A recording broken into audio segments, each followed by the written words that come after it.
You can make micro shorts from the most slept on item at the thrift store. Fast fashion leggings.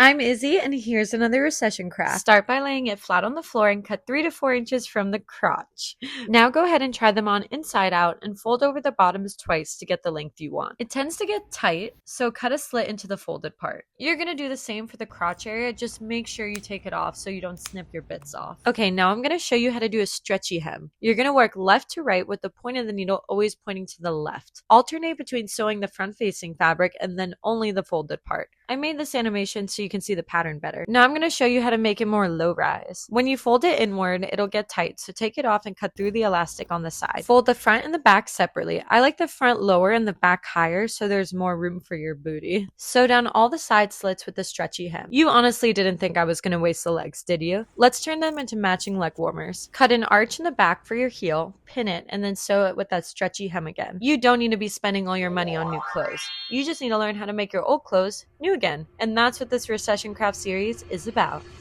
Take that sweater out of your donate pile. We're turning it into the hood you've seen all over Pinterest. I'm Izzy, and here's another recession craft. First, flip the sweater inside out. Fold it on its side, then lay a hoodie you like on top and cut slightly larger than the hood. I'm snipping it under the side seams of the sweater so it doesn't fray. Use thread that matches the fabric, and now you're just going to want to hand sew around the back of the hood. Cut off the bottom of the other side of the sweater, and we're going to use that to sew on the bottom of the hood to give it a really nice and clean edge. Here it is so far. It already looks so cute. Now I'll be cutting 2 strips from the other side of the sweater. Fold it in half and sew all the way around the edges, but leave the top open because once you're done, you're going to flip it out. You'll have 2 strips that look like this. We'll use these as ties for your neck. Sew these to the inside of the bottom part of the hood. We don't waste anything in my house. So let's use these sleeves as matching arm warmers. They're a bit too big, so I'm cutting off the extra fabric on the side.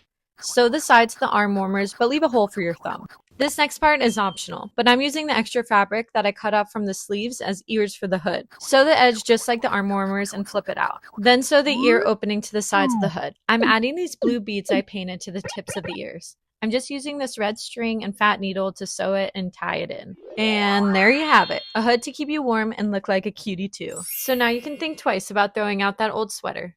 I'm going to show you how to turn any pants into thigh-high boots. I'm Izzy, and here's another recession craft. Start by taking pants with fabric you like and cut the legs off. You can keep the top of the pants for some matching shorts. Put the legs on the side and cut open only one of the seams. You'll have 2 pieces that look like this. Since I'm using leather pants, I'm going to burnish the edges. Put a little water or beeswax on the edge and rub cotton cloth against it. Now I'm going to add grommets for the laces. Double up the edge of that side seam we ripped open and pin it in place. We're going to use this 2-in-1 hole puncher to put holes in it. I'm using 2-part grommet, so put the front facing grommet in and then the back washer. Use the hammer part and squish the pieces together. Okay, now let's lace it. I'm using this thin leather string. Cut it in 2 long pieces, but make sure you have some extra at the bottom and tie them together.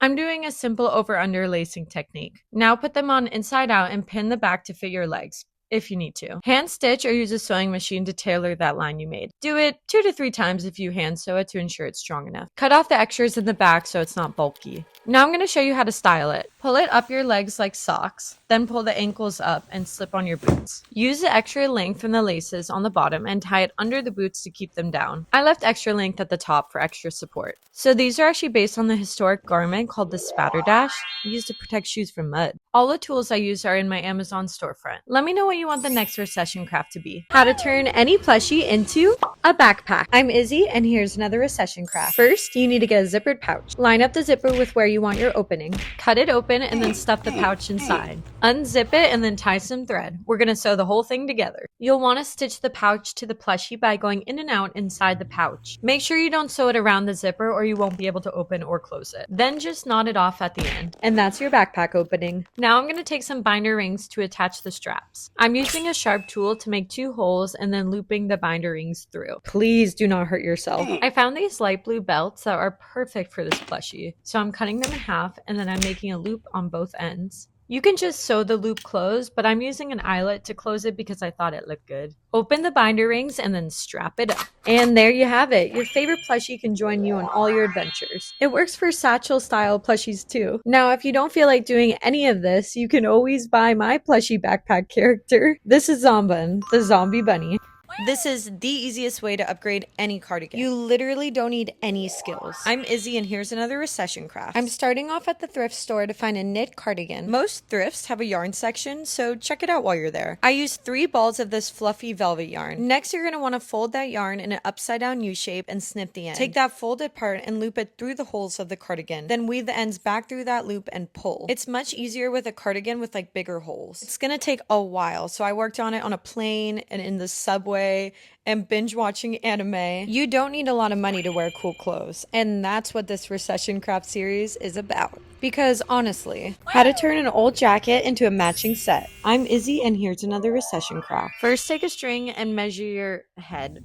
You're gonna crop the old furry jacket to your desired length. Fold the scrap fabric in the string in half and measure the string across to get your head size. Then I measured 5 inches up and cut a straight line. That's the trick to get the bear ear shape. Some fabrics are super itchy on the inside, so we're gonna make satin lining. Measure the hat on the side of a pillowcase or folded fabric and cut that out. Make sure the furry fabric is inside out and sew the sides twice. I'm just doing a simple in and around sewing technique. Flip the satin inside out and pin it on the sides you need to sew. Then do the same sewing technique you did before. Flip the satin lining to the right way and stuff the inside out furry hat inside. Flip the bottom of the satin lining inward and then sew it to the furry fabric to get a clean edge. Once you sew the whole thing together, flip it out and use your fingers to push the corners to get the bear ear shape. This series is all about giving your old clothes new life again. So now you have an adorable crop jacket and a cute matching hat. If you like my backpack from this video, it's actually my original character, Zomban, the zombie bunny. Tired of basic jewelry? Do this DIY instead. I'm Izzy and here's another recession craft.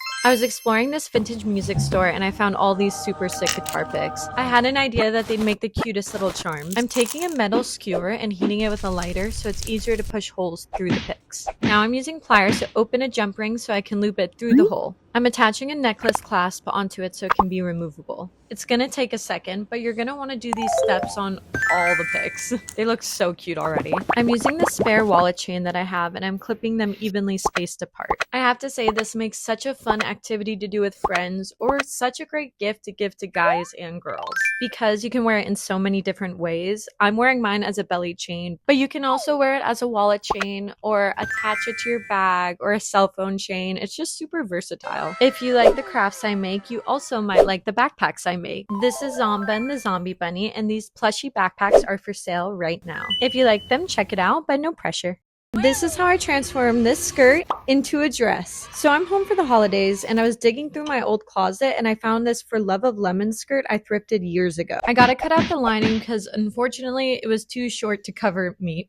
Now I'm just pinning the sides and sewing it so it fits perfectly to my dimensions. I'm trimming the excess on the sides because I don't want it to be too bulky. Because the original lining was too short, I had to remake the slip for underneath. I want to attach everything together, so I'm putting the inside out lace dress inside the inside out slip. Now I'm sewing both of the tops of the dresses together. They're attached now, but the edge is messy, so I'm hand sewing it with a herringbone stitch because it makes like a stretchy hem. I'm also sewing the crotch closed because I want the slip to be a bodysuit. Okay, now for the fun part. I'm draping the sides of the dress to make it shorter, so I'm just sewing each drape into the side and then I'm tying them off as I go. I do this on a lot of my dresses actually. I just think it looks so lovely. I'm styling it with nude tights because I don't want it to be noticeable that I'm wearing anything underneath. I'm thinking pearls with this dress would be so pretty, so I'm adding a long pearl necklace for a belt, and then I'm using another pearl necklace as a little headpiece. Luckily, my mom had some extra pearl accessories, so I'm adding a bracelet and a necklace stack. Remember, this was the skirt before, and this is the after. I believe this can be done with a lot of different kinds of maxi skirts, so let me know if you try it. How I turned this thrift store dress into a Tinkerbell costume. Okay, let's go where all my personal fairy tales start. Goodwill. I found this green dress and dude, I knew it would make a perfect Tinkerbell. Thrifts during Halloween season are the best. They just have everything. I even found wings.